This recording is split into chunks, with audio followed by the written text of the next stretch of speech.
భయంకరమైనటువంటి పరిస్థితులు యేసుక్రీస్తు కాలంలో కూడా ఎక్కువ విస్తరించిపోయాయి. ఎంతమంది దేవుని స్తుతిస్తారు ఇక్కడ? అయితే యేసుక్రీస్తు అన్నాడు సమరిస్తుడు, నేనొచ్చి నీళ్ళు తాగితే మళ్ళీ నీకు దాహము. అయితే ఆయన నీళ్ళ కావాలన్నాడు. ఆ తర్వాత ఆయన ఆమెకు బయలుపరుచుకున్నాడు.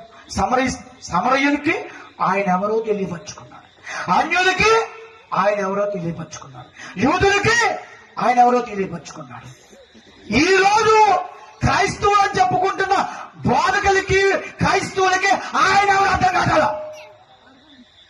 బయట అర్థమవుతుంది. వింటున్నారు? యేసుక్రీస్తు ఎందుకు వచ్చాడు అయ్యా? సేమియా కాసుకొని తాగడానికి. యేసుక్రీస్తు ఎందుకు వచ్చాడు? భోజనాన్ని గురించి తినడానికి. యేసుక్రీస్తు ఎందుకు వచ్చాడు? విందులు చేసుకోవడానికి.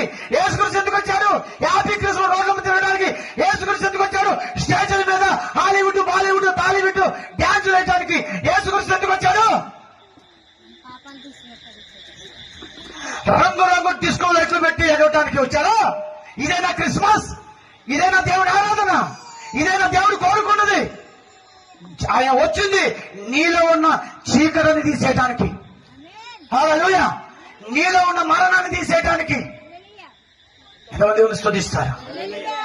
నీకు పరలోకంలో ఉన్న వాగ్దానాలన్నీ సొంతం చేయడానికి వచ్చాడు ఆయన. ఆదాముకి అవలకి అసలు దేవుడు పిల్లలు ఎలా కలగాలని అనుకున్నాడో ఆ పుట్టుకను యేసుక్రీస్తు పుట్టుక ద్వారా ప్రపంచానికి సాటి చెప్పాడు ఆయన.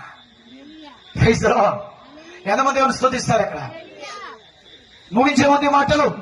కాబట్టి నేను చెప్తున్నాను, కుల వ్యవస్థ అనేది ఏ వర్తమానంలో ఉన్న వ్యక్తులకున్నా, ఏ బైబిల్ పట్టుకున్న వ్యక్తులకున్నా కులం అన్నావా, నువ్వు అసలు క్రైస్తవుడివే కాదు, సేవకుడివే కాదు. నీ చాప్టర్ క్లోజ్. నువ్వు ఒక చీరలో ఉన్నావు.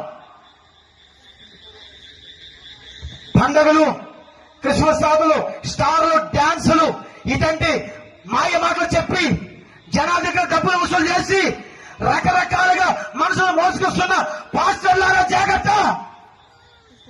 మీ తీర్పు కొనికి నిద్రపోటల్లా. మనుషులు అడ్డు పెట్టుకుని లాభాన్ని సంపాదించుకుని వారులారా జాగ్రత్త అని పేతురు చెప్పాడు, యేసుక్రీస్తు చెప్పాడు, అపోస్తలులు చెప్పారు. ఈ రోజు జనాలకు కూడా ఏం కావాలి? ఒక సింధు మందు. ఎవరన్నారు? ఇంటి ముందు స్టారు, ఇల్లంతా బారు. చెప్పండి, ఇంటి ముందు ఏముందంట? ఇల్లంతా. ఎన్ని క్రిస్మస్లు, ఎన్ని డిసెంబర్ నెలలు వచ్చినా స్టార్ మారుతుంది కానీ ఈడు మారలేదు. తాత వేషం మారుతుంది కానీ కుటుంబం మారతలేదు. చెట్టు మారుతుంది కానీ చెట్టుని నాటే ఆ చెట్టుని క్రిస్మస్ ట్రీ అని పెట్టేవాడు మారు మనసు పొందట్లేదు. తాత గంటము టోపీలు మారుతున్నాయి కానీ పెట్టేవాడు మారు మనసు పొందట్లేదు.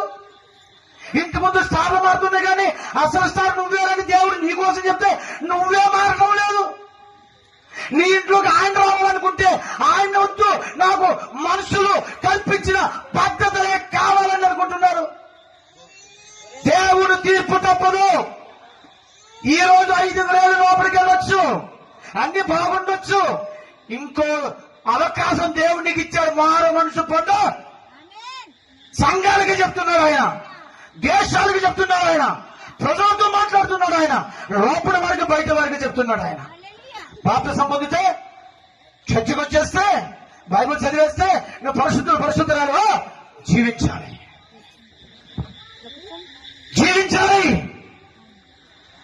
క్రిస్మస్ అంటే ఆటగతనం కాదు.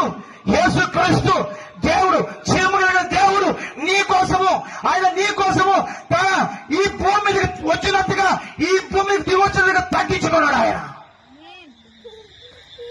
ఈ పాప తీసివేయటానికి ఆయనే పాపిగా మారాల్సి వచ్చింది. ఎవరు? ఆయన పుట్టుక ఎంత దయనీయమైనది.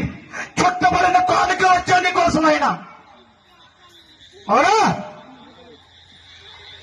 అసలు ఒరిజినల్ కానుక ఆయనే. ఎంతమంది దేవుని స్తుతిస్తారు? హల్లెలూయా. దేవుడితో సెలగాట